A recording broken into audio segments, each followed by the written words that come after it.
Welcome back friends to my channel simplified maths. હવે આપનું સ્વાગત છે પાર્ટ 3 સંબંધ અને વિધેય ચેપ્ટર 2 માં. આપણે પાર્ટ 2 સુધી કેટલો ટોપિક જોયો છે? સૌથી પહેલું આપણે કાર્ટેશિયન ગુણાકાર પહેલો ટોપિક હતો, પહેલું લેક્ચર કાર્ટેશિયન ગુણાકાર A ક્રોસ B. એની મદદથી આપણે બીજું લેક્ચરમાં શું વ્યાખ્યાયિત કરેલું? સંબંધ, રિલેશન, બરોબર છે. અને સંબંધ અને સંબંધનો પ્રદેશ, સહપ્રદેશ અને વિસ્તાર અને એનું સ્વાધ્યાય 2.2 સુધી આપણે જોયું. હવે ત્યાર પછી આ ચેપ્ટરનો મેઇન મોસ્ટ ઇમ્પોર્ટન્ટ ટોપિક હવે શરૂ થાય છે અને એ છે વિધેય. વિધેયની વ્યાખ્યા. ઓકે, હવે વિધેયની વ્યાખ્યાની સમજૂતી અને વ્યાખ્યા અને એની સમજૂતી આજે થોડું ધ્યાનથી જોજો અને પછી વિધેયના કેટલાક પ્રકારો આપ્યા છે એ બધું આજની ચર્ચામાં રહેશે. તો પહેલું, વિધેય એટલે શું? વિધેયની વ્યાખ્યા આપી છે. વિધેયને આપણે ઇંગ્લિશમાં શું કહીશું? ફંક્શન.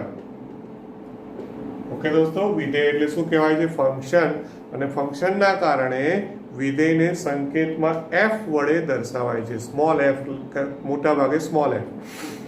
જો એકથી વધારે વિધેય હોય તો f, g, h આવી રીતે યુઝ થશે, બરોબર છે. મોટા ભાગે એક જ વિધેય હોય તો f સંકેત વાપરવાનો રહેશે.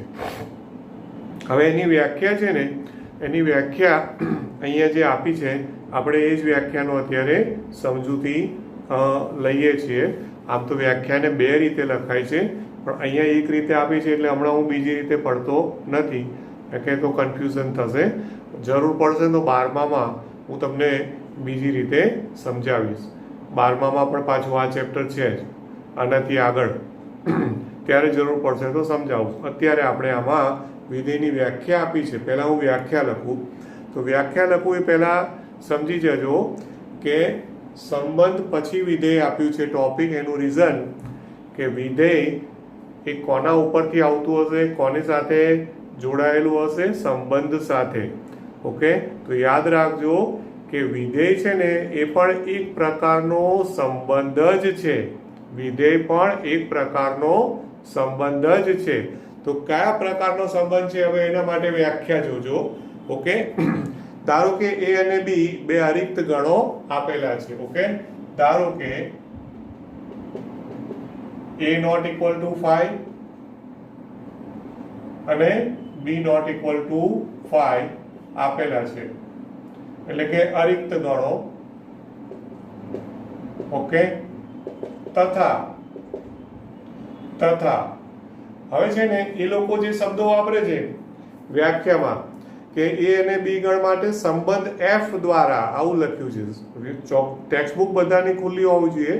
તો હું લખું છું અને ટેક્સ્ટબુકમાં હોય એમાં જો સહેજ ફરક હોય તો ફરક હોય, પણ મિનિંગમાં ફરક ના હોય, તમને સમજાય. પછી થશે કેવું કે ફરી તમે બુક જોશો ને આ જોશો, તમને એવું થશે કે સરે કંઈક જુદું લખ્યું, પણ ખરેખર જુદું ના હોય, સેમ જ હોય, બરોબર. 38માં પેજ ઉપર વિધેયની વ્યાખ્યા છે. તો એમાં એવું કીધું છે કે સંબંધ f દ્વારા, આવું એટલે સંબંધ f દ્વારા ગણ એના પ્રત્યેક ઘટકને. તો સંબંધ f, સંબંધ શબ્દ આવ્યો કે નહીં, એટલે f સંબંધ તરીકે આપણે જનરલી કયો સંકેત વાપરતા હતા? r, relation. પણ વિધેયને અલગ પાડવા માટે હવે એને r સંકેત નહીં આપતા, આપણે f સંકેત આપીશું. અને f એક સંબંધ છે, એનો મતલબ શું થયો? હું બીજી રીતે લખું છું કે તથા f A a cross b નો ઉપગણ છે. બોલો, આવું લખાય કે નહીં? કે સંબંધની વ્યાખ્યા શું હતી? સંબંધની વ્યાખ્યા a ક્રોસ b ના કોઈ પણ ઉપગણને સંબંધ કહેવાય. રાઈટ? તો f subset a cross b એવું લખું, એનો મતલબ શું? એને બીજી ભાષામાં કહું તો એનો મતલબ કે f એક સંબંધ છે, આવું કહેવાય ને. રાઈટ? હવે એ સંબંધ છે એ વિધેય ક્યારે બની જાય છે? સંબંધ છે એ વિધેય ક્યારે બની જાય છે? તો એના ઉપર છે ને કોઈ શરતો લગાડવામાં આવશે. શરતો લાગુ. આપણે બધું કંપનીની જાહેરાતો છાપામાં જોઈએ તો મોટી મોટી જાહેરાતો હોય, પછી જેમાં સ્ટાર ફૂદડી કરીને નીચે લખ્યું હોય કે શરતો લાગુ, કન્ડિશન્સ એપ્લાય. તો આમાં પણ એવું જ છે કે f એક સંબંધ તો છે, પણ એ સંબંધમાં કન્ડિશન્સ એપ્લાય છે. કઈ કન્ડિશન છે? એ કન્ડિશનનું જો પાલન થાય શરતનું, તો એ સંબંધને વિધેય નામ આપવામાં આવ્યું છે. ઓકે, એ શરત શું છે તમે જુઓ કે ગણ એના પ્રત્યેક ઘટક માટે, તમે વાંચજો, ગણ એના પ્રત્યેક ઘટકને સંગત ગણ બીમાં અનન્ય પ્રતિબિંબ મળે. ઓકે, જો ગણ એ ના પ્રત્યેક ઘટક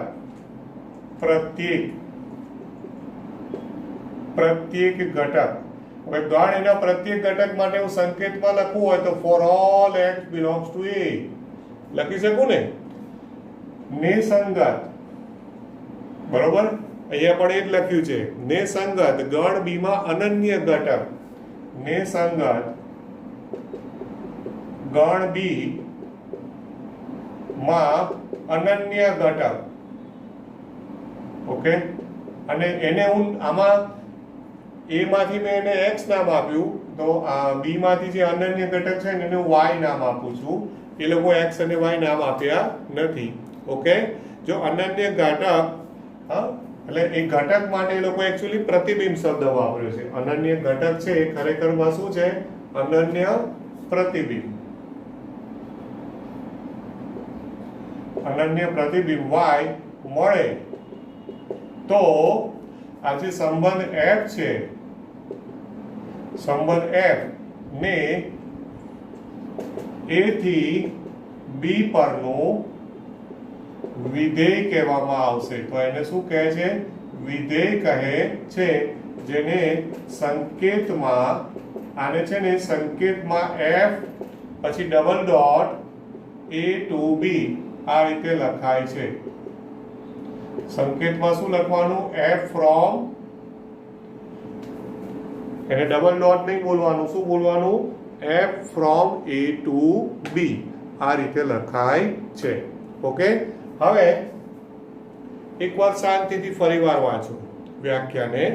હા, અને હું શું કરું છું કે થોડુંક એને સમજાવવા માટે હું વેન આકૃતિ પણ દોરું છું. ધારો કે આ રીતે વેન આકૃતિ દોરી, અહીંયા ગણ a, ગણ b, a થી b, f, બરોબર. હવે અહીંયા માની લો કે x છે અને એને સંગત અહીંયા y છે, રાઈટ? આ રીતે મેં આકૃતિ દોરી. હવે ફરીથી વાંચીએ કે a અને b બંને હરિત ગણો છે. પછી f subset a cross b એટલે f એ કોઈ સંબંધ છે. હવે એ સંબંધ ઉપર કઈ શરત લગાવવામાં આવી છે? ઓકે, હવે સંબંધ ઉપર જે શરત લગાવવામાં આવી છે ને એ બહુ જ ઇમ્પોર્ટન્ટ છે. એને એમાં બે શબ્દો બહુ જ ઇમ્પોર્ટન્ટ છે, ધ્યાન આપજો. ઓકે, કે જો ગણ a ના પ્રત્યેક ઘટક, આ જે લખ્યું છે ને ગણ a ના પ્રત્યેક ઘટક, એને મેં અંડરલાઈન કર્યું, એ બહુ જ ઇમ્પોર્ટન્ટ શબ્દ છે, આ પ્રત્યેક ઘટક. ઓકે, આ પ્રત્યેક ઘટક શબ્દ બહુ જ ઇમ્પોર્ટન્ટ છે કે ગણ એનો પ્રત્યેક ઘટક ને સંગત ગણ બીમાં અનન્ય પ્રતિબિંબ, એટલે આ શબ્દ પણ ઇમ્પોર્ટન્ટ છે, અનન્ય પ્રતિબિંબ. ઓકે, અનન્ય પ્રતિબિંબ. ઓકે, ધ્યાન આપજો ખાસ. તો મેં બે શબ્દોને આની વ્યાખ્યામાં મેં બોક્સ કર્યા. કયા બે શબ્દો લીધા છે? ગણ એમાં પ્રત્યેક ઘટક ગણ એ માંથી, અને અનન્ય પ્રતિબિંબ ક્યાં આવે છે? ગણ બી માં. એટલે હવે ધ્યાનથી જોજો કે અહીંયા ગણ એ માં જેટલા પણ ઘટક હોય ને દોસ્તો, જેટલા પણ, યાદ સમજી લો કે અહીંયા x છે તો x નું અહીંયા અનન્ય પ્રતિબિંબ. અનન્ય એટલે શું? એક અને માત્ર એક. અનન્ય એટલે શું? એક અને માત્ર એક. તો પ્રતિબિંબ માટે સંકેતમાં યાદ રાખજો કે એને આ રીતે લખાય છે દોસ્તો, ખાસ જોજો, f of x. પ્રતિબિંબને કઈ રીતે લખાશે? f of x. એટલે x નું પ્રતિબિંબ fx, આપણે f of x એવું નહીં બોલીએ, શું બોલશું? fx. તો x નું પ્રતિબિંબ fx, પણ fx ને સંકેતમાં y નામ આપ્યું છે, જસ્ટ y. ઓકે, હવે આવી રીતે જસ્ટ ફોર એક્ઝામ્પલ ધારો કે અહીંયા હું લઉં છું, ધ્યાન આપજો, અહીંયા હું 2, તો 2 નું પ્રતિબિંબ 4, -2 નું પ્રતિબિંબ પણ 4, પછી 3 નું પ્રતિબિંબ 9, -3 નું પ્રતિબિંબ પણ 9. આ રીતે મેં લીધું છે, ધ્યાન આપજો અહીંયા. ઓકે, હા, અમે ઉદાહરણ આપ્યું બોર્ડ ઉપર. તો આ જે 4 છે એ 4 કોનું પ્રતિબિંબ છે? 2 નું પણ પ્રતિબિંબ છે, -2 નું પણ પ્રતિબિંબ છે. તો 4 ને હું f(2) પણ લખી શકું અને 4 ને f(-2) પણ લખી શકું. 2 નું પ્રતિબિંબ 4, -2 નું પ્રતિબિંબ પણ 4. પછી 9 છે તો 9 ને હું f(3) પણ લખી શકું અને 9 ને હું f(-3) પણ લખી શકું. બરોબર છે? હવે ફરીથી પાછી વ્યાખ્યામાં આવો. જો હું વ્યાખ્યાને કેટલો ટાઈમ લઉં છું વિચારજો, કે આટલી જો વ્યાખ્યામાં તમે ટાઈમ નહીં લો ને અને સમજશો નહીં ને તો પછી ખરેખર 12th સ્ટાન્ડર્ડમાં પ્રોબ્લેમ થશે, કોલેજમાં પણ પ્રોબ્લેમ થશે. હા, હાયર સ્ટાન્ડર્ડ્સમાં જશો ને, 12th સ્ટાન્ડર્ડ પછી કોલેજ, BSc કરો, એન્જિનિયરિંગ કરો, ગમે તે કરો, જ્યાં પણ ગણિત આવ્યું ને, મેથેમેટિક્સનું એક પણ ટોપિક વિધેય શબ્દ સિવાય નહીં આવે. વિધેય તો આવશે અને આવશે જ. એટલે જો વિધેય નહીં સમજો ને પ્રોપરલી તો આગળ જતા બહુ જ હેરાન થશો. યાદ રાખજો. ઓકે, હવે ફરીથી જુઓ કે ગણ એના પ્રત્યેક ઘટક, તો જો અહીંયા જેટલા ઘટક હતા ને એ બધા જ ઘટકો 2, -2, 3, -3 બધા ઘટકોને મેં સાંકળી લીધા, રાઈટ. અને એને સંગત ગણ બીમાં કયા ઘટકો? અનન્ય પ્રતિબિંબ. અનન્ય એટલે જો 2 નું પ્રતિબિંબ 4, તો 2 નું પ્રતિબિંબ 4 છે, ભાઈ 4 સિવાય બીજું કોઈ છે? 2 નું પ્રતિબિંબ 4 અને માત્ર 4. કોઈ એવું કે સર -2 નું પ્રતિબિંબ પણ 4 છે, તો ભલે રહ્યું, -2 નું પ્રતિબિંબ 4 છે પણ 2 નું પ્રતિબિંબ તો 4 જ છે ને, બીજું કોઈ છે? સમજો, 2 નું પ્રતિબિંબ 4 છે, હવે 2 નું પ્રતિબિંબ 4 સિવાય બીજું કોઈ છે? નથી ને. ઓકે, એ રીતે -2 નું પ્રતિબિંબ 4 અને માત્ર 4 જ છે. -2 નું બીજું કોઈ પ્રતિબિંબ નથી. 3 નું પ્રતિબિંબ 9 અને માત્ર 9 જ છે, એટલે અનન્ય કહેવાય. -3 નું પણ પ્રતિબિંબ 9 અને માત્ર 9 જ છે, એટલે કે અનન્ય. એટલે અનન્ય શબ્દ જે છે એનું બહુ જ અગત્યતા છે. એનું પાલન આમાં થયું છે દોસ્તો, કે અનન્યતા પણ જળવાય છે અને પ્રત્યેક ઘટક આને પણ અહીંયા જળવાયું છે. ઓકે, ખ્યાલ આવે છે ને? સમજણ પડે છે આમાં કે નહીં? અચ્છા, તો આ મેં જે આ વેન આકૃતિમાં આપ્યું એ એક વિધેયનું ઉદાહરણ થયું કહેવાય. ઓકે, હવે ઉપરોક્ત ઉદાહરણમાં તમે ધ્યાનથી જુઓ તો તમને શું લાગે છે? વ્યાપક. અને આ 3 નો આમાં બીજા શબ્દોમાં એવું કહેવાય ને કે 2 નો સંબંધ 4 સાથે છે, એવું પણ બોલાય ને. -2 નો સંબંધ 4 સાથે, તો શું સંબંધ શું છે? તમને શું લાગે છે ઉપરોક્ત ઉદાહરણમાં? બોલો, કોઈને આઈડિયા આવે છે? ઉપરોક્ત વેન આકૃતિ જે છે એ વેન આકૃતિમાં, રાઈટ, એને બે રીતે લખાય. વિધેય f લખો, f વિધેય છે અને f વિધેય છે જ્યાં f ને હું બે રીતે લખી શકું. એક તો સંબંધના સ્વરૂપમાં, એટલે ક્રમયુક્ત જોડો. તો ક્રમયુક્ત જોડ કઈ બને? 2, 4, -2, 4, પછી 3, 9 અને -3, 9. આ રીતે બને કે નહીં? ઓકે, આ રીતે લખી શકાય. અથવા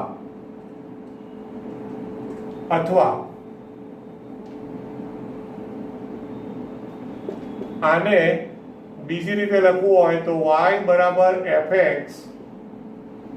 y બરાબર fx એ તો વ્યાપક સંકેત છે, પણ fx is equal to x square છે. ધ્યાનથી જુઓ તો for all x belongs to a. ગણ a માં શું આપ્યું છે અહીંયા? જો દાખલા તરીકે ગણ a, તો શું છે ગણ a માં? -2 2 અને -3 3. આ રીતે ગણ a મેં લીધો છે. અને ગણ b માં શું છે ઘટકો? 4 અને 9. હજુ એક ઘટક અહીંયા હું લઈ લઉં છું, વધારાનો 10. એટલે ગણ b માં 4, 9 અને 10 છે, જ્યારે ગણ a માં -2 2 -3 3 છે. આ રીતે મેં કોઈ ઉદાહરણ વેન આકૃતિમાં તમને બતાવ્યું. તો આવો સંબંધ છે fx બરાબર x સ્ક્વેર સંબંધ છે. ધ્યાનથી જુઓ, 2 નો વર્ગ એટલે x નો વર્ગ થયું કે નહીં, -2 નો વર્ગ તો પણ 4, 3 નો વર્ગ 9, -3 નો વર્ગ 9, તો fx બરાબર x² સંબંધ કહેવાય કે નહીં. એટલે આવી રીતે કંઈક ને કંઈક રિલેશન બન્યું, અને એ જે રિલેશન છે એ આ વ્યાખ્યાનું પાલન કરે છે દોસ્તો. વ્યાખ્યાનું પાલન કરે છે એટલે શું કે ભાઈ ગણ એનો પ્રત્યેક ઘટક અને ગણ એના ઘટક સાથે ગણ બીમાં અનન્ય પ્રતિબિંબ મળ્યું છે. ઓકે, હવે મેં અહીંયા એક વધારાનો ઘટક 10 મૂક્યો દોસ્તો. એનું કોઈ કારણ ખરું? અહીંયા એક ઘટક 10 છે, એ એવો ઘટક છે જે ગણ એમાં કોઈની પણ સાથે જોડાવેલો નથી. 10 છે એ કોઈનું પ્રતિબિંબ નથી. તો કોઈ પ્રોબ્લેમ થાય આ વ્યાખ્યાન પાલન થવામાં? કોઈ પ્રોબ્લેમ થાય છે? શું લાગે તમને? હા, મારી દ્રષ્ટિએ કોઈ પ્રોબ્લેમ થતો નથી, કારણ કે એમાં એવું કીધું છે કે ગણ એનો પ્રત્યેક ઘટક, એટલે ગણ એનો કોઈ ઘટક બાકી રહેવો જોઈએ નહીં. અહીંયા કોઈ ઘટક બાકી ના રહેવો જોઈએ, અને એ ગણ વિના અનન્ય ઘટક સાથે એનું પ્રતિબિંબ જોડાયેલું હોવું જોઈએ. તો અહીંયા 10 છે કે 10 ભલે એમને રહ્યો, એ 10 એ કોઈનું પ્રતિબિંબ નથી, પણ અહીંયા તો બધા ઘટકો આ બાજુ અનન્ય રીતે પ્રતિબિંબ ધરાવે જ છે ને. એટલે 10 અહીંયા હોવા છતાં પણ આ વિધેય છે જ. સમજ પડે છે આમાં કે નહીં? ઓકે, અચ્છા, હવે એક બે ઉદાહરણ એવા હું બોર્ડ ઉપર આપું છું, અને તમે જુઓ કે વિધેય છે કે નહીં એ તમે વિચારો. સપોઝ કે ભાઈ આ રીતના છે a અને b. ઓકે, સપોઝ અહીંયા હું લઉં છું 1 2 3. ઓકે, અને પછી અહીંયા લઉં છું હું 3 4 5. પછી 1 નો સંબંધ 3 સાથે છે અને 2 નો સંબંધ 4 સાથે છે. ઓકે, આટલા મેં એરો બતાવ્યા. હવે તમે જુઓ કે 3 નો સંબંધ, 3 નું પ્રતિબિંબ મેં બતાવ્યું નથી આકૃતિમાં. જુઓ, 1 નું પ્રતિબિંબ 3 છે, 2 નું પ્રતિબિંબ 4 છે, 3 નું પ્રતિબિંબ છે નથી ને. તો પછી આ જે વેન આકૃતિ છે, આ વેન આકૃતિમાં જે પણ સંબંધ હોય, અહીં આ સંબંધ f, બરોબર, એ f એ વિધેય નથી. કેમ વિધેય નથી? વિધેય કેમ નથી? એનું રીઝન તો કઈ શરતનું પાલન ના થયું, કન્ડિશન્સ એપ્લાય ના થઈ. કઈ કન્ડિશન એપ્લાય ના થઈ? ગણ એના પ્રત્યેક ઘટક, એટલે ગણ એનો પ્રત્યેક ઘટક ગણ બીના અનન્ય ઘટક સાથે પ્રતિબિંબ, એટલે એનો સંકળાવો જોઈએ. તો 3 એ કોઈની સાથે સંકળાતો નથી. ઓકે, તો આ વિધેય નથી.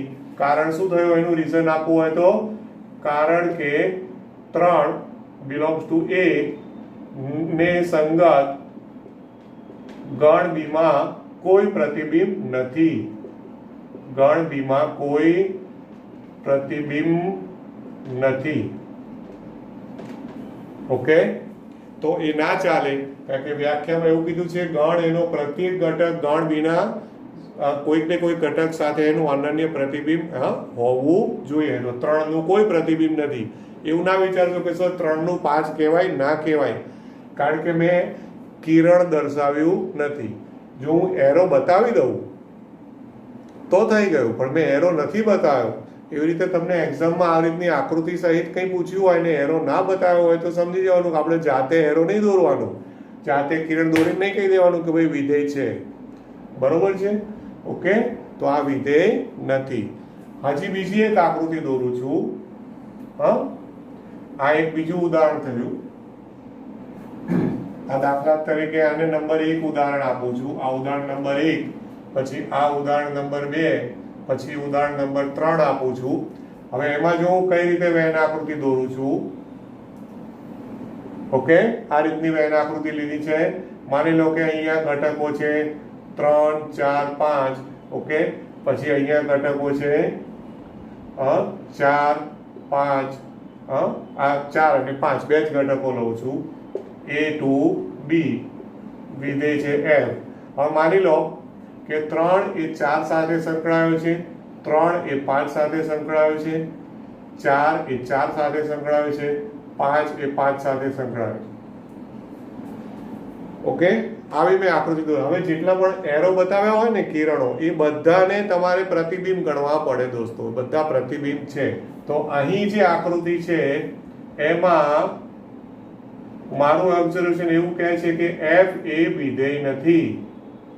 બોલો કેમ વિધેય નથી? હા, તો હવે એનું રીઝન જો. તો આમાં કઈ શરતનું પાલન નતું થતું? આ શરત પ્રત્યેક ઘટક ગણ એના પ્રત્યેક ઘટક નું જે પ્રતિબિંબ મળવું જોઈએ એ આમાં પ્રતિબિંબ મળ્યું નતું. હવે આ ઉદાહરણમાં કઈ શરતનું પાલન નથી થતું? તમે ધ્યાનથી જોજો. 3 નું પ્રતિબિંબ 4 છે અને 3 નું પ્રતિબિંબ 5 પણ છે. તો 3 ના 2 પ્રતિબિંબ થયા. 3 નું પ્રતિબિંબ 4 છે, 3 નું પ્રતિબિંબ 5, એટલે 3 ના 2 પ્રતિબિંબ થયા. તો કઈ શરતનું પાલન ના થયું? અનન્ય પ્રતિબિંબ. બીજી શરત કઈ છે? બીજી શરત અનન્ય પ્રતિબિંબ. આ શરતનું પાલન થયું નહીં. ઓકે, કારણ શું થયું આમાં? કે 3 બિલોંગ્સ ટુ A ને સંગત ગણ B માં કેટલા પ્રતિબિંબ મળે છે? 2 પ્રતિબિંબ. 2 પ્રતિબિંબ મળે છે, 4 અને 5. ઓકે,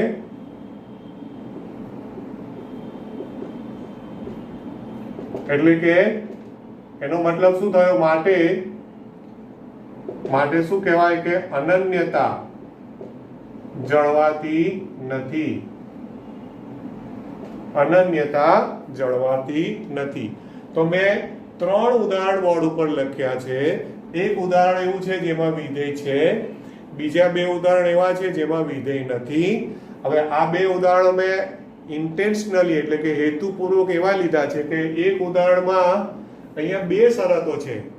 એક છે ગણ એનો પ્રત્યેક ઘટક અને બીજું છે અનન્ય પ્રતિબિંબ. આ 2 શબ્દોને બરાબર મગજમાં બેસાડી દેજો.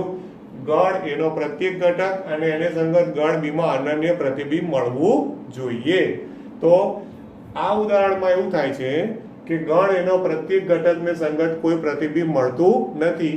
એટલે એમાં આ એક શરતનું ઉલ્લંઘન થયું, એટલે કે આ શરતનું પાલન થયું નહીં. આ ઉદાહરણમાં એવું થયું કે 3 ના 2 પ્રતિબિંબ મળ્યા, 3 ને 4 પણ પ્રતિબિંબ છે, 3 નું પ્રતિબિંબ 5 પણ છે. એટલે આમાં 2 પ્રતિબિંબ થયા અને 2 પ્રતિબિંબ થયા તો કઈ શરતનું પાલન ના થયું? આ અનન્ય પ્રતિબિંબ વાળું શરતનું પાલન થયું નહીં. ઓકે, તો દોસ્તો આવી રીતના આખી વિધેયની મેં સમજૂતી તમને આપી. આમાં આટલું બધું ડિટેલમાં જનરલી કોઈ સમજાવશે નહીં અને આટલું સમજાવ્યા પછી પણ જો ના સમજાય તો આનાથી વધારે ડિટેલમાં જઈ શકાય એવું આમાં નથી. હા, એટલે એવું ના વિચારશો કે હજુ સર ડિટેલમાં થોડું સમજાવો.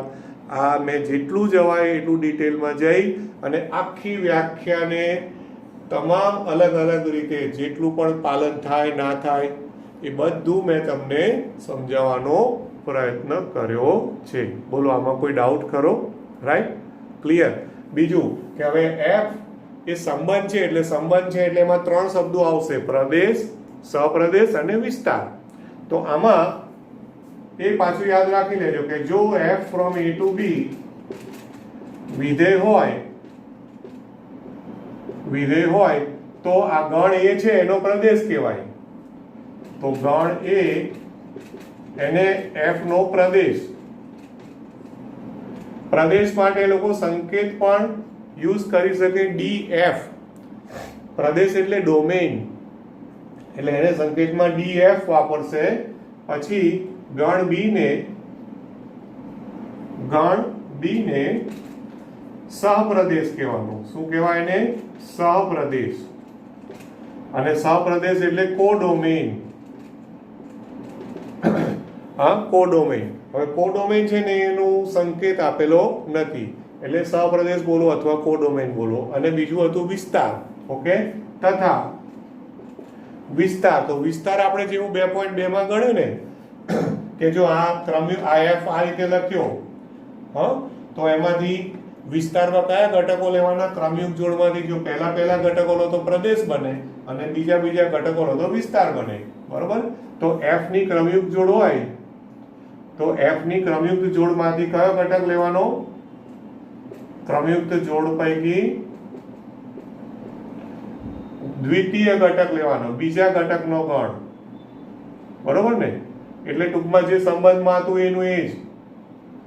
બીજા ઘટક એને સંકેતમાં y આપું તો y ના ગણને f નો વિસ્તાર કહેવાય. ઓકે, અને વિસ્તાર માટે સંકેતમાં rf વપરાય. r એટલે રેન્જ ઓફ f, વિસ્તાર કહે છે. ઓકે, બરોબર છે? તો આટલી વ્યાખ્યા થઈ વિધેયની વ્યાખ્યા, એના સમજૂતી, ઉદાહરણ સહિત, પ્રદેશ, સપ્રદેશ અને વિસ્તાર, આટલું જોયું. હવે વિધેયના પ્રકારો આવશે. એ પણ હું આજે જ લઉં છું. આનો હું એક સ્ક્રીનશોટ લઈ લઈએ, ત્યાર પછી વિધેયની બધા ટાઈપ્સની ચર્ચા કરું છું. ચાલો, હવે વિધેયની વ્યાખ્યા સમજ્યા પછી નેક્સ્ટ ટેક્સ્ટબુકમાં બધા ધ્યાન આપતા જજો. કેટલાક વિધેયો એટલે કે કેટલાક વિધેયોના પ્રકારો છે, વિધેયો અલગ અલગ, અને એના આલેખો આપ્યા છે. હવે આ બધામાંથી બધા કામના નથી, પણ એમાંથી 2-3 એવા છે કે જે મોસ્ટ ઇમ્પોર્ટન્ટ છે, જે 12મા ધોરણમાં, એમાં ઇવન તમે જ્યારે પેલું લક્ષ ને વિકલન ને સંકલન ને જે ભણશો ને, તો એમાં પણ એના દાખલાઓ આવશે. એમાં પહેલું છે તદેવ વિધેય. તદેવ નામ શું આપ્યું છે એનું? તદેવ. ઓકે, હવે તદેવ વિધેય એનું એકચ્યુઅલી પહેલું અગાઉ પણ એ લોકોને છે ને એનું જુદું નામ હતું, એકમ વિધેય કહેતા હતા, પણ હવે એકમ શબ્દ નથી વાપરતા, એકમ. અને એટલે ઇંગ્લિશમાં એને આઈડેન્ટિટી કહે છે, આઈડેન્ટિટી ફંક્શન. આઈડેન્ટિટી ઇંગ્લિશમાં એનું નામ છે આઈડેન્ટિટી ફંક્શન. ઓકે, તદેવ વિધેય જ વધારે આપણે ઉપયોગ કરીશું, કારણ કે એ લોકો સતત તદેવ વિધેય શબ્દ જ વાપરે છે એટલા માટે. ઓકે, હવે યાદ રાખજો કે આઈડેન્ટિટી ફંક્શન એટલે કે તદેવ વિધેય એટલે શું? તો કે f from r to r વિધેય f from r to r, okay, કેવું હોય કે જ્યાં for all x belongs to r fx is equal to x ને તદેવ વિધેય કહે છે. આને તદેવ વિધેય કહે છે. બોલો, આ શું કહેવા માંગે છે? ઓકે, બોલો, આ શું કહેવા માંગે છે? fx is equal to x નો મતલબ શું દોસ્તો? fx is equal to x એટલે એકચ્યુઅલમાં શું થયું? ધ્યાનથી જો તો fx is equal to x એટલે જો હું વેન આકૃતિ દોરું આ રીતે r to r, તો x નું પ્રતિબિંબ, fx એ x નું પ્રતિબિંબ કહેવાય, તો x નું પ્રતિબિંબ x જ છે. x નું પ્રતિબિંબ x જ છે. એટલે આપણે પેલામાં હમણાં વ્યાખ્યા જોઈ ત્યારે શું લખ્યું હતું? x નું પ્રતિબિંબ y હતું અને y બરાબર fx લખતા હતા. એટલે કે x નું પ્રતિબિંબ fx એટલે f of x, x નું પ્રતિબિંબ તો y હતું. તો અહીંયા f of x બરાબર y નથી, f of x બરાબર x જ છે. Okay, right? એટલે ઇઝ ઇક્વલ ટુ શું કે fx, એટલે fx is equal to x જ હોય, મતલબ કે જે પણ ઘટક હોય ને એ ઘટકનું પ્રતિબિંબ એ ઘટક પોતે જ છે. રાઈટ? એટલે આમ કોના જેવું થયું? આમ જોવા જાવ તો મિરર ઇમેજ જેવું થયું કે નહીં? આઈડેન્ટિટી. આપણને તમને ખબર સ્કૂલમાં તમને આઈ કાર્ડ આપે, આઈ કાર્ડ એટલે આઈડેન્ટિટી કાર્ડ, એટલે શું કે તમે જ છો. એક આઈડેન્ટિટીનો મતલબ શું? તમે અરીસા સામે ઉભા રહો તો અરીસામાં કોણ દેખાય? તમે જ દેખાવ, તમારી આઈડેન્ટિટી છે અરીસો. ખ્યાલ આવ્યો કે નહીં? એટલે મારું પ્રતિબિંબ શું છે? તો કે મારું પ્રતિબિંબ હું જ છું, અરીસામાં દેખાવ છું, એટલે x નું પ્રતિબિંબ x જ છે.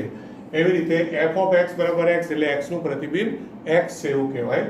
તો આ વિધેયને તદેવ વિધેય કહેવાય છે. હવે એનો એ લોકો છે ને સંકેત અહીંયા આપ્યો નથી દોસ્તો, પણ 12મા ધોરણમાં એ લોકો સંકેત યુઝ કરે છે. બરોબર? અને કદાચ અહીંયા પણ કોઈ ઓબ્જેક્ટિવમાં ગમે તે ક્યાંક કોઈ જગ્યાએ આવી જાય તો આઈડેન્ટિટી ઉપરથી એનો સંકેત કેપિટલ I વપરાય છે. ઓકે, એટલે સંકેતમાં એને આ રીતે લખાય I, આમાં r to r છે ને એટલે IR વડે દર્શાવાય. ઓકે, IR આ એનો સંકેત છે દોસ્તો. એટલે f લખ્યું છે એની બદલે હું ir લખું તો ir from r to r, કે જ્યાં હવે જે fx બરાબર x લખ્યું છે એની બદલે શું લખાય irx is equal to x. f ની જગ્યાએ મેં શું સંકેત વાપર્યો ir. એટલે હવે યાદ રાખજો કે એકમ વિધેયમાં કેવું કે ir જ હોય એવું નહીં, તમને જે પણ આપે અહીંયા r તરીકે વ્યાખ્યાયિત કર્યું છે, પણ તમને r ની બદલે z આપે તો પણ ચાલે. જો આવું હોય ને i from z to z તો એને સંકેતમાં iz વપરાય. iz of x is equal to x. Suppose i from q to n to n હોય, n to n, તો એને શું લખાય સંકેતમાં in of x is equal to x. તો ટૂંકમાં સંકેત જેવી રીતે પ્રદેશ જે પણ આપ્યો હોય ને n z q r એ પ્રમાણે તમારે બદલતા રહેવાનો રહેશે. અહીંયા એ લોકોએ r પ્રમાણે વ્યાખ્યાયિત કરીને આપ્યું છે. તો આ થયું એકમ વિધેય. હવે એનો ગ્રાફ તમે જુઓ, એનો ગ્રાફ તો એકચ્યુઅલમાં તમને યાદ છે કે ખરેખર fx બરાબર y થાય, રાઈટ? fx બરાબર શું લખાય હંમેશા y, પણ અહીંયા શું થયું કે y બરાબર x જ છે, y બરાબર x જ છે. એટલે હવે તમે એનો ગ્રાફ જોશો ને, હવે ગ્રાફ છે ને એક્ઝામમાં પૂછવાના નથી, ચિંતા ના કરશો, પણ ગ્રાફ છે ને સમજવા પડશે આપણે, કારણ કે ગ્રાફની આધારિત કંઈ પણ ભૌમિતિક કંઈ પણ પ્રશ્ન આગળ જતા 12મામાં, ઇવન હું તમને કહું ફિઝિક્સમાં ને એમાં પણ થોડુંક જો આવું ગ્રાફનું ને એવું નોલેજ હોય ને તો તમને બહુ ફાયદો થાય છે. ઓકે, એટલે આમાં એવું છે કે જો તમે ગ્રાફ દોરો ને તો ગ્રાફમાં એવું થશે, આ x અક્ષ છે, આ y અક્ષ છે, અને ગ્રાફ કોનો દોરવાનો y બરાબર x નો, એટલે એક્ઝેક્ટલી આમ ગ્રાફ આવે વચ્ચે, ઉગમ બિંદુમાંથી પસાર થાય આ y બરાબર x. ઓકે, y બરાબર x અથવા તો y બરાબર x અને x બરાબર fx. હા, બોલો આમે કઈ રીતે ગ્રાફ દોર્યો હશે?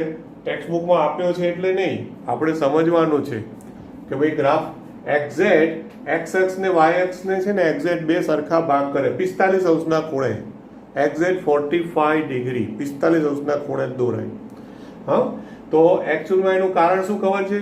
y બરાબર x છે, y બરાબર x એટલે બિંદુઓ કેવા થાય? જો x બરાબર 0 લો તો y બરાબર 0 એટલે 0 0, પછી 1 1 2 2 3 3 આ રીતે ટપકા કરતા જાઓ, સમજ પડે છે? -1 -1 -2 -2 આ રીતે x અક્ષ y અક્ષ ઉપર બિંદુ લઈ અને તમે ટપકા કરો અને ટપકાને જોડો તો શાંતિથી જોજો તો આ જ રીતનો ગ્રાફ આવશે. ઓકે, એટલે એક સીધી રેખા બની, અને સીધી રેખા કેવી બની? x અક્ષની સાથે 45 અંશનો ખૂણો બનાવે છે. બીજી વ્યાખ્યા લઉં છું. બીજી વ્યાખ્યા છે અચળ વિધેય. ઓકે, અચળ વિધેય એટલે કે કોન્સ્ટન્ટ ફંક્શન. અચળ માટે કયો શબ્દ વપરાય છે? કોન્સ્ટન્ટ. અચળ વિધેય કયો શબ્દ વાપરીશું? Constant function. હવે અચળ વિધેય ની વ્યાખ્યા આવી છે કે એમાં પણ પાછું f from r to r તો લેવાનું જ વિધેય f from r to r, કે જ્યાં for all x belongs to r. હવે જો અચળ હોય ને તો fx બરાબર c, જ્યાં c અચળ છે, આમાં c અચળ છે, આ વિધેયને અચળ વિધેય કહે છે. હવે આ કેવી રીતે આવ્યું બોલો? આને અચળ કેમ નામ આપ્યું હશે? અચળ વિધેય કહે છે. fx બરાબર c નો મતલબ શું થયો? હું જસ્ટ તમને એક ઉદાહરણ તરીકે આપું, દાખલા તરીકે ધ્યાન આપજો. દાખલા તરીકે f from r to r તો છે, fx બરાબર c. દાખલા તરીકે હું તમને કહું કે fx બરાબર 5, આ અચળ વિધેય છે. હવે આમાં તમે ધ્યાનથી જુઓ, fx બરાબર 5 લો, હવે આમાં x belongs to r છે, r to r છે. ઓકે, તો x belongs to r માંથી તમે કઈ પણ કિંમત મૂકો તો અહીંયા 5 માં કઈ ફરક પડે? કારણ કે 5 ની જોડે x છે જ નહીં. એટલે તમે જુઓ, તમે f of 1 લો તો પણ 5 આવે, f of 0 લો તો પણ 5 આવે, f of -2 લો તો પણ 5 આવે, ગમે તે લો. અને એટલા માટે એનો આન્સર કેવો આવે છે દોસ્તો? અચળ, કે ગમે તે કિંમત લો, 0, 1, -1, 2, -2, પણ જવાબ તો 5, 5, 5 જ આવવાનો, કારણ કે આપણે fx બરાબર 5 વ્યાપક રીતે fx બરાબર શું કીધું છે? c લીધો છે, રાઈટ? ઓકે, તો આન્સર કેવો આવ્યો? અચળ, 5, 5, 5, 5 જ આવ્યો. તો એટલા માટે એને અચળ વિધેય કહે છે. ખ્યાલ આવે છે, રાઈટ? અચ્છા, બીજી અચળ વિધેયની એક ખાસિયત છે દોસ્તો, કે આન્સર જો 5, 5, 5, 5 જ આવે તો આ વિધેયનો વિસ્તાર શું થાય ખબર છે? આ જે વિધેય હોય ને એનો વિસ્તાર, તો વિસ્તારમાં એકચ્યુઅલમાં શું યાદ રાખજો, વિસ્તાર એટલે આ જે પણ પ્રતિબિંબ હોય ને fx ના જેટલા બી મૂલ્યો આવે ને એ બધા છગડીયા કૌંસમાં મૂકો એટલે વિસ્તાર થાય. ઓકે, તો હવે આમાં જુઓ કે કઈ રીતની ક્રમયુક્ત જોડ બને.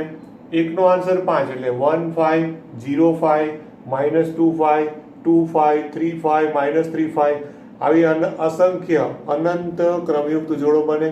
પણ એ બધામાં 5, 5, 5 આવે કે નહીં, બીજો ઘટક y. તો વિસ્તાર કેવી રીતે શોધાય છે આપણે જોયું છે. તો એના પ્રમાણે શું થાય, વિસ્તારમાં ખાલી 5 જ આવે, એક જ ઘટક 5, એટલે વ્યાપક રીતે વિસ્તારમાં શું આવે? c આવે. તો અચળ વિધેયની વ્યાખ્યા એવી રીતે પણ કહે છે કે અચળ વિધેય હોય ને કે જો અથવા જે વિધેયનો વિસ્તાર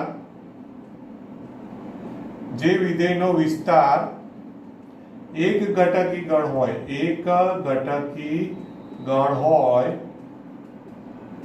તેને અચળ વિધેય કહે છે. આ પણ એની વ્યાખ્યા છે, અચળ વિધેય કહે છે. હવે જો મેં એક શબ્દ વાપર્યો, એક ઘટકી ગણ. એક ઘટકી માટે બીજો શબ્દ શું છે ખબર છે? એકાકી ગણ. એક ઘટકી ના વાપરવું હોય તો તમે બીજો શબ્દ કયો વાપરશો? એક ઘટકીની બદલે એકાકી. એકાકી એટલે શું? જેમાં એક જ ઘટક હોય. ઓકે, જે વિધેયનો વિસ્તાર એકાકી ગણ હોય તેને અચળ વિધેય કહે છે. કારણ કે fx બરાબર c છે એટલે એનો વિસ્તાર rf, તો rf માં ખાલી છગડીયા કૌંસમાં c જ આવે. c સિવાય બીજો એનો કોઈ આન્સર આવે જ નહીં. ઓકે, c સિવાય બીજો કોઈ એનો આન્સર આવે જ નહીં, એટલા માટે એને અચળ વિધેય કહે છે. ઓકે, ખ્યાલ આવે છે? તો આને સમજો બરાબર. હવે એનો પણ ગ્રાફ આપ્યો છે દોસ્તો. હવે એનો ગ્રાફ છે ને એ હું અત્યારે બોર્ડ ઉપર એકદમ સ્પીડી દોરીને બતાવું છું કે એનો ગ્રાફ અચળ વિધેયનો અહીંયા દોરું છું. તો જો આ x અક્ષ છે, આ y અક્ષ છે, અને માની લો કે આ બિંદુ c છે. ઓકે, એ બિંદુ મેં ટપકું કર્યું ને, ખ્યાલ આવે છે? જેમ કે મેં કીધું ને fx બરાબર 5, fx એટલે y ગણવાનું, fx એટલે y, y નો મતલબ શું? y અક્ષ ઉપર લેવાનું. એટલે અત્યારે વ્યાપક રીતે મેં એને c નામ આપ્યું સપોઝ, અને આ c છે એવું સમજી લો. આ બિંદુ શું છે? c. તો હવે શું થાય? 0 લો તો આન્સર c આવે, 1 લો તો c આવે, 2 લો તો c આવે, -1 લો તો c, આન્સર c જ આવશે. હવે એના તમે ટપકા કરો, ગ્રાફ દોરો. જો 1 તો c, 2 તો c, 3 તો c, એટલે તમે જુઓ ને તો એની લાઈન એક રેખા બનશે, પણ એ રેખા આવી બનશે. જો આ જે છે આ x અક્ષને સમાંતર ગ્રાફ બન્યો કહેવાય. ગ્રાફ કેવો બન્યો કહેવાય? x અક્ષને સમાંતર. આ fx બરાબર c નો ગ્રાફ થયો. હવે કેમ x અક્ષને સમાંતર કેમ થયો દોસ્તો? બોલો. કારણ કે fx એટલે શું છે? y. Just for example fx બરાબર 5, એટલે જો 1 લો તો પણ 5 જવાબ આવે, 0 લો તો પણ 5 આવે, -1 લો તો પણ 5 આવે, 2 લો તો પણ 5 આવે. એટલે હવે તમને ખબર છે, તમે આલેખ પત્રમાં તમે બિંદુ બતાવો તો x યામ y યામનો ટપકા કરતા જાઓ, પછી એને જોડો એટલે એક રેખા બનશે. તો એ જે રેખા છે ને એ રેખા કેવી બનવાની ખબર છે? x અક્ષને સમાંતર જ બને, રાઈટ? એટલે x અક્ષને સમાંતર ને બીજો શબ્દ બી વપરાય છે. એના માટે બીજો શબ્દ શું વપરાય છે ખબર છે? સમક્ષિતિજ. ઓકે, એના માટે બીજો શબ્દ શું વપરાશે? સમક્ષિતિજ. સમક્ષિતિજ. ઓકે, સમક્ષિતિજ રેખા કહેવાય. એટલે ગ્રાફ ઉપરથી પણ દોસ્તો કોઈ પ્રશ્ન પૂછે તો ગ્રાફ દોરેલો હોય ને તો તમને ખબર પડી જોઈએ કે આવો ગ્રાફ મળે એટલે એ અચળ વિધેયનો જ ગ્રાફ હોય. જો આ રીતનો ગ્રાફ હોય, આ રીતનો ગ્રાફ આવે તો એ તદેવ વિધેયનો જ ગ્રાફ હોય. આ ફિક્સ છે દોસ્તો. ઓકે, એટલે ધ્યાનમાં રાખજો. ક્લિયર આટલું? રાઈટ. પછી ત્રીજી ને ચોથી વ્યાખ્યા છે. ત્રીજી ને ચોથી વ્યાખ્યા છે બહુપદી વિધેય અને સમમેય વિધેય. એમાં હું બહુ ટાઈમ પાસ નથી કરતો, એનો ગ્રાફ પણ હું નથી દોરતો. બહુપદી વિધેય અને સમમેય વિધેય. ઓકે, હવે બહુપદી વિધેય જે છે, આઈ થિંક 9મા કે 10મા ધોરણમાં તમે બહુપદીઓ શીખ્યા હશો. એને સંકેતમાં px વાપરતા હતા. બહુપદીનું ઇંગ્લિશ છે પોલિનોમિયલ. બહુપદીને ઇંગ્લિશમાં શું કહે છે? પોલિનોમિયલ. તો પોલિનોમિયલને px કહેતા હતા, એની બદલે અહીંયા વિધેય તરીકે fx નામ આપ્યું છે. રાઈટ. હવે બહુપદી વિધેય આ તો બુકમાં આપ્યું છે એટલે હું તમને કહું છું, બાકી એનું બહુ કંઈ જરૂર નથી. તો ફરી પાછું વિધેય f from r to r અને fx ઇક્વલ ટુ, હવે શું છે કે વ્યાપક બહુપદી બતાવો ને એટલે n ઘાતની બહુપદી. તો પહેલું પદ n ઘાત વાળું બતાવો તો પછી એક એક ઘાત ઘટાડતા જવાની, n-1 n-2 અને છેલ્લે અચળ, એટલે ઉતરતા ક્રમમાં. અને એની બદલે તમે ચડતા ક્રમમાં બતાવવું હોય તો પહેલા અચળ, પછી એક ઘાત, પછી બે ઘાત, પછી 3 ઘાત અને એમ કરતા કરતા છેલ્લે n ઘાત. એટલે એ આપણા ઉપર ડિપેન્ડ છે કે તમારે કઈ રીતે બતાવવું છે. સપોઝ હું પહેલા અચળ લઉં a0, પછી a1x, પછી a2x² and so on, છેલ્લું પદ આવે an x raised to n. આ n ઘાતની બહુપદી કહેવાય. n ઘાત બરોબર નું બહુપદી વિધેય છે. આવો એની વ્યાખ્યા છે. ઓકે, જો પહેલા a0 a1 a2 એ બધા શું છે? સંકેતો છે, સહગુણકો છે. દાખલા તરીકે હું તમને કહું કે 2 + 3x + 5x², તો એ દ્વિઘાત થયું. ઓકે, એટલે a0 બરાબર 2 લીધા, a1 બરાબર 3 લીધા, a2 બરાબર 5 લીધા અને x² આપણે અટકી ગયા એટલે દ્વિઘાત બહુપદી કહેવાય. તો દ્વિઘાત બને, ત્રિઘાત બને, ચતુર્થઘાત બને, વ્યાપક રીતે શું કહેવાય? n ઘાતની બહુપદી હોય તો એ બહુપદી વિધેય થયું. અને એનો ગ્રાફ છે ને દોસ્તો એકચ્યુઅલી ઘાત ઉપર આધારિત છે, એટલે એનો કોઈ ચોક્કસ ગ્રાફ તમે બતાવી શકતા નથી. અત્યારે શું કર્યું, એ લોકોએ દ્વિઘાતનો ગ્રાફ બનાવીને આપ્યો છે ટેક્સ્ટબુકમાં પાના નંબર 41 ઉપર. તો એ ગ્રાફ છે પર્વલય આકાર છે. એ પર્વલય ચેપ્ટર જ્યારે આવે ત્યારની વાત ત્યારે, બરોબર છે. અત્યારે આપણે એમાં પડતા નથી એટલે હું ગ્રાફ અહીંયા દોરતો નથી. પછી ચોથું છે સમમેય વિધેય. ઓકે, સમમેય વિધેય.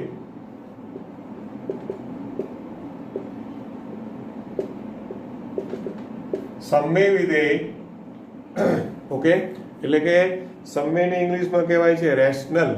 એટલે સમમેય વિધેય એટલે શું કહીશું? Rational function. બરોબર. હવે એની વ્યાખ્યા એવી છે કે જો gx ≠ 0 હોય તો gx ને કેમ ≠ 0 લીધું છે ખબર છે? કે સમમેય એટલે છે ને p/q ટાઈપનું હોય. સમમેય સંખ્યાઓ p/q, જેમ કે 2/3, 3/7. તો છેદમાં હંમેશા કેવી સંખ્યા આવે? શૂન્યેતર. તો અહીંયા સંખ્યા નથી લેવાની, અહીંયા વિધેય લેવાનું છે. એટલે છેદમાં gx લેવું હોય તો gx કેવું હોવું જોઈએ? ≠ 0 હોવું જોઈએ. બરોબર છે. તો gx ≠ 0 હોય તો બે બહુપદી વિધેયો લો. બહુપદી વિધેયો ઓકે, fx અને gx.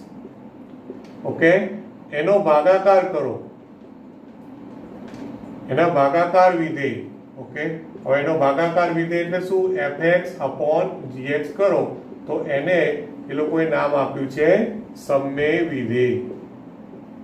એને શું નામ આપ્યું છે? સમમેય વિધેય કહે છે. એટલે fx/gx એ કોના જેવું થયું એકચ્યુઅલી? પેલું p/q ટાઈપનું હોય, એને શું કહેવાય? સમમેય વિધેય કહેવાય. ક્લિયર થાય છે? તો ત્રીજા અને ચોથામાં હું બહુ ટાઈમ પાસ કરતો નથી. ઓકે, ત્યાર પછીના હજુ 3 વિધેય બાકી છે સમજવાના.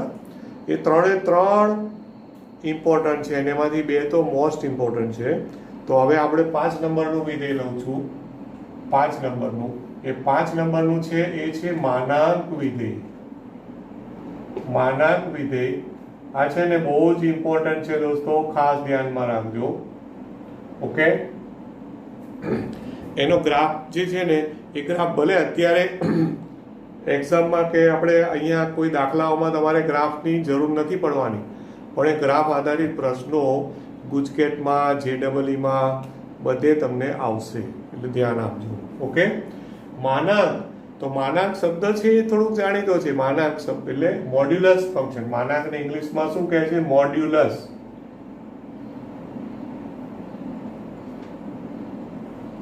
ઓકે, હવે એની વ્યાખ્યા આવી જ છે કે f from R to R,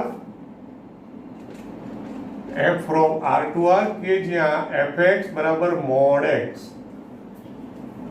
આ છે માનાંક વિધેયનું વ્યાખ્યા. આને માનાંક વિધેય કહે છે. મોડ બોલે છે ને એને માનાંક વિધેય કહે છે. પણ માનાંકનો અર્થ શું? તો માનાંકનો અર્થ શું છે ખબર છે ને? કે હંમેશા ધન કિંમત. માનાંક એટલે હંમેશા કેવી લેવાની? ધન. ધન માટે બીજો શબ્દ કયો વાપરે ખબર છે? ધનની બદલે ટેક્સ્ટ બુકમાં વાપરે છે, એટલે તમને કહું છું અનઋણ. શું કહે છે? અનઋણ. બરોબર છે? તો અનઋણ એટલે જે ઋણ ન હોય, એટલે આપણે એને સિમ્પલ ભાષામાં કહેવું હોય તો શું કહેવાનું? ધન. ખ્યાલ આવે ને? એટલે fx બરાબર mod x છે એ હંમેશા કેવો આન્સર આપે? ધન જ આપે. પણ એમાં ઇમ્પોર્ટન્ટ નોંધ છે, એ યાદ રાખજો. Very important note. અને આ જે બોલું છું, લખું છું ને, એ જેને સમજાઈ ગયું એ લોકો ગંગા ના એવું સમજી લેજો. કારણ કે જ્યારે પણ માનાંકનો ઉપયોગ આવશે ને, ઓકે, હા, ત્યારે તમને ખબર પડશે કે આરું આ તો ગોટાળા જ થાય છે. મગજમાં કંઈક ને કંઈક કન્ફ્યુઝન થાય કે સર આ ક્યાંથી લાયા તમે. અત્યારે તમને સહેલું લાગશે, પણ જો સમજ્યા નહીં હો તો પ્રોબ્લેમ થશે. હા, આ પણ ઇમ્પોર્ટન્ટ જ છે. હો, આ નોટ છે, યાદ રાખવાની છે આ તમારે. હવે એમાં આવું છે કે mod x બરાબર x જો x greater than or equal to 0 અને mod x બરાબર માઇનસ x જો x લેસ દેન 0. ઓકે, હવે આ મેં લખ્યું ને એમાં ભલભલા અટવાઈ જાય છે. હા, આ જે લખ્યું ને મેં એમાં ભલભલા અટવાઈ જાય છે. બોલો કેમ અટવાઈ જાય છે ખબર છે? આ જે લખ્યું છે એમાં અટવાવાનું રીઝન બધાના મનમાં પ્રશ્ન થાય, સર હજુ તમે હમણાં જ બોલ્યા કે ભાઈ માનાંક નો આન્સર હંમેશા કેવો આવે? ધન. રાઈટ? ઉદાહરણ આપું, અહીંયા તો માઇનસ એક્સ લખ્યું છે મેં, તો આ માઇનસ ક્યાંથી આવ્યું ભાઈ? તો આ તો ઋણ આવ્યું એવું લાગે છે ને. હવે જોજો, દાખલા તરીકે માનાંકમાં 5, તો મેં અહીંયા બે વિકલ્પ લખ્યા છે, mod x બરાબર x અથવા mod x બરાબર માઇનસ x. તો આમાંથી કયો વિકલ્પ લાગુ પડે છે મારે જવાબ આપવામાં, એ મને કહો તો જો x greater than or equal to 0, એટલે x નું મૂલ્ય 0 અથવા 0 થી મોટું હોય, તો અહીંયા મેં કયો આન્સર લીધું છે? 5. તો 5 એટલે 5 greater than or equal to 0 છે. તો માનાંકમાં 5 નો જવાબ કેટલો આવે? 5 જ આવે. માનાંકમાં જવાબ 5 એનો 5. 5 કારણ શું? 5 greater than or equal to 0. હવે ધ્યાન આપજો, જો માનાંકમાં -5 લઉં તો આપણે એવું ટેવાયેલા છીએ, હા, ક્યારેક બી માનાંકનો ઉપયોગ કરવાનો કદાચ આવ્યો હોય ને તો આપણે -5 નો આન્સર એ 5 જ લખી દેવાના. કારણ કે આપણને એવું મગજમાં શીખવાડેલું હોય કે બેસી ગયું હોય કે ભાઈ માનાંક એટલે ધન, તો -5 નો આન્સર એ 5 લખી દેશો. પણ હવે આન્સર 5 તમે સાચા, પણ કેવી રીતે 5 આવ્યો? માનાંક -5 નો જવાબ 5 કેવી રીતે આવ્યો? તો હવે જો -5, આ બેમાંથી કયો વિકલ્પ લાગુ પડે છે મને કહો તો? -5, તો આ x લેસ દેન 0 વિકલ્પ આવ્યો કે નહીં? -5 લેસ દેન 0. તો માનાંક જ્યારે હું દૂર કરું તો એનો આન્સર શું લખવાનો છે? -x. એટલે અંદર જે પણ હોય ને એનું માઇનસ લેવાનું. એટલે આ -5 છે તો -5 સમજે પડે છે કે નહીં દોસ્તો? હા, -x એટલે -5 એટલે જવાબ કેટલો આવ્યો? +5. એમને +5 નથી લખી દેવાનો, પણ આપણે આ શું છે કે આ વચ્ચેનું સ્ટેપ લખતા નથી. હવે પાછું આ ઇમ્પોર્ટન્ટ નોંધમાં જવું અને હવે હું તમને પ્રશ્ન કરું છું, તમે જાતે મનમાં વિચારીને જવાબ આપજો મનમાં તમારી રીતે કે હવે મને કહો કે આ -x એ ધન છે કે ઋણ? -x એ ધન છે કે ઋણ? મારો જવાબ છે કે -x ધન છે. કેમ? તો કે x પોતે જ ઋણ છે. અહીંયા જો x <0 એનો મતલબ શું છે? x ઋણ છે ને, x માઇનસ છે, રાઈટ? ઋણ એટલે માઇનસ. તો x પોતે ઋણ છે અને એની આગળ માઇનસ નિશાની મૂકી, એટલે x પોતે ઋણ છે એની આગળ માઇનસ નિશાની મૂકી ત્યારે એ ધન થયો ને. એટલે નિશાની ઉપર ના જાઓ. સર બધા મને શું પૂછે, સર માઇનસની નિશાની આવી તો માઇનસ ના થયું?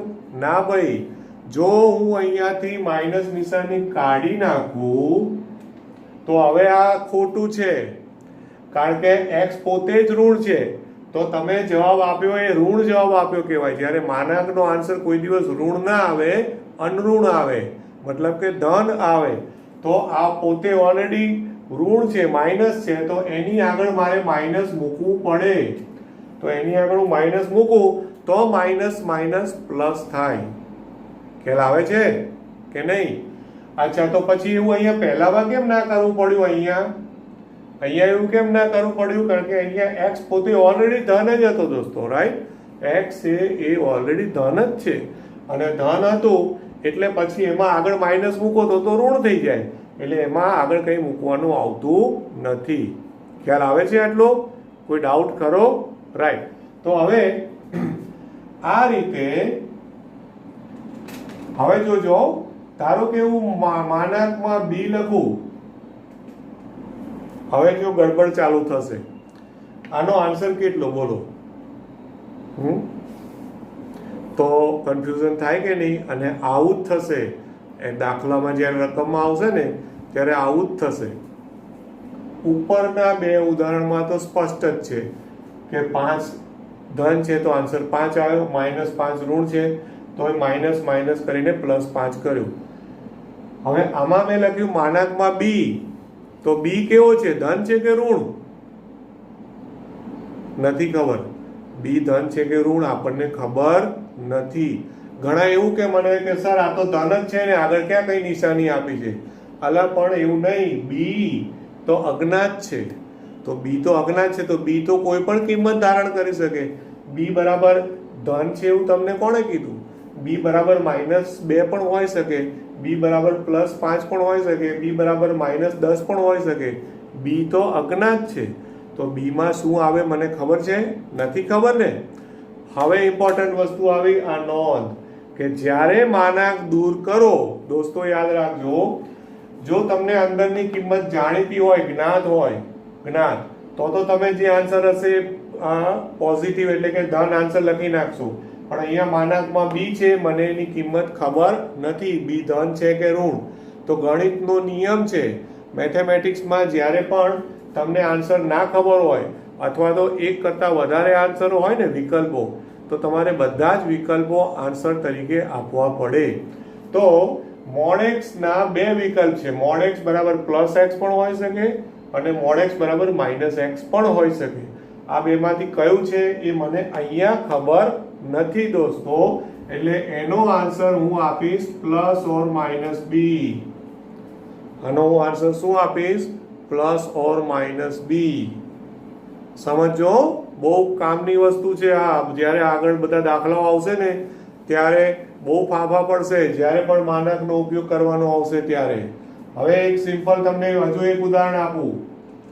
દાખલા તરીકે ધ્યાન આપજો, માનાંકમાં a બરાબર 3 માટે, ઓકે, હવે માનાંક છોડું, અહીંયા માનાંક a બરાબર 3, તો માનાંક a માંથી હું માનાંક દૂર કરું તો a તો અજ્ઞાત છે, જેવી રીતે b અજ્ઞાત હતો એવી રીતે a અજ્ઞાત છે, એટલે એકચ્યુઅલમાં શું થાય પ્લસ ઓર માઇનસ a બરાબર 3, અને એટલે પ્લસ ઓર માઇનસ સામે લઈ જાઓ તો a બરાબર પ્લસ ઓર માઇનસ 3 થાય. ઓકે, અને તમારે જો ટેલી કરવું હોય, ટેલી મતલબ શું, તાળો મેળવવો હોય, તો તમે વિચારો, જો a બરાબર 3 મૂકો તો મોડ 3 ઇક્વલ ટુ 3 બરાબર જ છે, અને -3 મૂકો તો મોડ્યુલસ ઓફ મોડ ઓફ -3 તો એના બરાબર 3 જ આવે ને, એટલે પ્લસ ઓર -3 બંને આન્સર છે. એટલે હવે જ્યારે છે ને હું દાખલો ગણીશ ને તો આવું આવશે ને ત્યારે માનાંક છોડીશું, અને જો અજ્ઞાત કિંમત હશે તો હું હંમેશા પ્લસ ઓર માઇનસ લખીશ. હવે પ્લસ ઓર માઇનસ કોઈ બી એક સાઈડ લખાય દોસ્તો, કાં ડાબી બાજુ કાં જમણી બાજુ. એટલે મેં પહેલા એકચ્યુઅલી માનાંક છોડ્યો એટલે ડાબી બાજુ લખ્યું, પછી એ પ્લસ ઓર માઇનસ ને આપણે જમણી બાજુ લઈ ગયા, રાઈટ. પણ હું ડાયરેક્ટ દાખલા ગણતી વખતે જમણી બાજુ બી લખી દઉં તો તમને એવું ના થવું જોઈએ સર 3 માં પ્લસ ઓર માઇનસ 3 ક્યાંથી આવ્યા, પણ વચ્ચેનું એક સ્ટેપ આપણે લખ્યું નહીં એટલે તમને એવું થાય. બોલો, આટલું ક્લિયર થાય છે? માનાંક સમજવું અઘરું છે, ધ્યાન આપજો ખાસ. અને ફરી પાછું કે આમાં આ જે fx છે એ fx એટલે હંમેશા y ગણવાનો. fx એટલે જ્યારે પણ fx આવે ને એટલે એને મગજમાં સંકેતમાં y તરીકે લેવાનો. ઓકે, અને હવે એનો ગ્રાફ દોરો. તો ટેક્સ્ટ બુકમાં ગ્રાફ આપ્યો જ છે, તો y બરાબર માનાંક x નો ગ્રાફ જુઓ તો એનો ગ્રાફ આવો આપ્યો હશે. જો આ x અક્ષ છે અને આ y અક્ષ છે, રાઈટ. હવે તમે એનો ગ્રાફ જુઓ તો y બરાબર મોડ્યુલસ x છે, એટલે x ની કિંમત તમે ધન લો કે ઋણ લો, y તો ધન જ આવવાનું. સમજો, સાંભળો ફરી વખત, x ની કિંમત તમે ધન કે ઋણ કોઈ બી લેશો, કારણ કે f from r to r છે, એટલે x બરાબર પ્લસ માઇનસ ગમે તે લેશો, પણ y નો આન્સર તો ધન જ આવવાનો, કારણ કે y બરાબર મોડ x છે, એટલે y નો આન્સર કોઈ દાડો ઋણ આવે. એટલે હવે તમે જુઓ કે આ ઉગમ બિંદુ છે, આ ઉગમ બિંદુ, તમે જો ઉગમ બિંદુથી નીચે y અક્ષ દોર્યો જ નથી, તો ઉગમ બિંદુથી નીચે કેમ y અક્ષ નહીં દોર્યો? કારણ કે y નો આન્સર ઉગમ બિંદુથી નીચે એટલે ઋણ આવે, તો y નો આન્સર તો કોઈ દાડો ઋણ આવવાનો જ નથી. x છે એ ધન કે ઋણ કોઈ બી હોઈ શકે. તો હવે જુઓ કે એનો ગ્રાફ કેવો બને છે. એક ગ્રાફમાં એક કિરણ આમ જાય છે આ બાજુ, ઓકે, એક કિરણ આમ દોરેલું હશે અને બીજું કિરણ આમ દોરેલું હશે. ઓકે, એટલે આનો આલેખ કેવો થયો કહેવાય દોસ્તો? જો તમને વિકલ્પમાં પૂછે માનાંકનો આલેખ તો હંમેશા એ કિરણ યુગ્મ બન્યું કહેવાય. કિરણની જોડ, બે કિરણો, એક કિરણ આમ જાય છે એક કિરણ આમ જાય છે, અને બંને x અક્ષની સાથે એક્ઝેક્ટલી 45 નો ખૂણો બનાવે. કેટલો? 45 અંશનો ખૂણો બનાવે, એવો જ ગ્રાફ બને. સમજાય છે? ઓકે, અને બોલો કે આ કેમ આમ ધનમાં જ ગયો y આમ, આ બાજુ નીચે ગ્રાફ કેમ ના ગયો? કારણ કે નીચે જો ગ્રાફ લઈ જાઓ તો એનો મતલબ કે y નો આન્સર ઋણ બી આવ્યો, પણ y નો કોઈ દાડો ઋણ આવવાનો જ નહીં, કારણ કે y બરાબર તો માનાંક x છે, અને માનાંક x નો આન્સર હંમેશા ધન જ આવે, એટલે y ના જવાબો હંમેશા ઉગમ બિંદુથી ઉપર જ આવવાના. x ના આન્સર પ્લસ બી આવી શકે, x ના આન્સર માઇનસ પણ આવી શકે, એટલે x આ બાજુ બી જાય આ બાજુ બી જાય, પણ y ના આન્સર તો ઉપર જ આવે. એટલા માટે શું બન્યું છે? કિરણ યુગ્મ. બોલો, આમાં કોઈ ક્વેશ્ચન કરો? ક્લિયર થાય છે આટલું? Okay, right. તો હવે બે વ્યાખ્યાઓ બાકી રહી છે એકચ્યુઅલી દોસ્તો. એક છે ચિહ્ન વિધેય અને બીજી છે મહત્તમ પૂર્ણાંક વિધેય, રાઈટ. અને ત્યાર પછી વાસ્તવિક વિધેય પરની બેઝિક ક્રિયાઓ. આ 3 ટોપિક બાકી છે, અને 3 ટોપિક પતે ત્યાર પછી એ લોકોએ સ્વાધ્યાય 2.3 આપેલું છે. તો હવે છે ને હું આ બે વ્યાખ્યાઓને જે ટોપિક છે એ અત્યારે બાકી રાખું છું, કારણ કે એક સાથે બધું ભેગું થશે, કન્ફ્યુઝન થશે. તો મેં અત્યારે ટોટલ 7 વિધેયોના પ્રકારો છે ને, તો 7 માંથી મેં તમને 5 આપી દીધા, અને 5 માંથી 3 IMP કહેવાશે. ઓકે, તદ્દેવ વિધેય, અચળ વિધેય અને માનાંક વિધેય. અને એ ત્રણમાંથી પણ મોસ્ટ આઈએમપી કયું? માનાંક વિધેય. ઓકે, આ માનાંક વિધેયને ફરી અને ફરી જોઈ અને મહેરબાની કરીને આને પ્રોપરલી સમજજો. જો નહીં સમજ્યા તો ગયા, આ તમને ચોખ્ખું કહું છું. Okay, right. તો આટલે સુધીની વસ્તુ ક્લિયર એકવાર કરી લો. નેક્સ્ટ લેક્ચરમાં આપણે આગળ વધીશું. Bye bye, have a nice day. Thank you.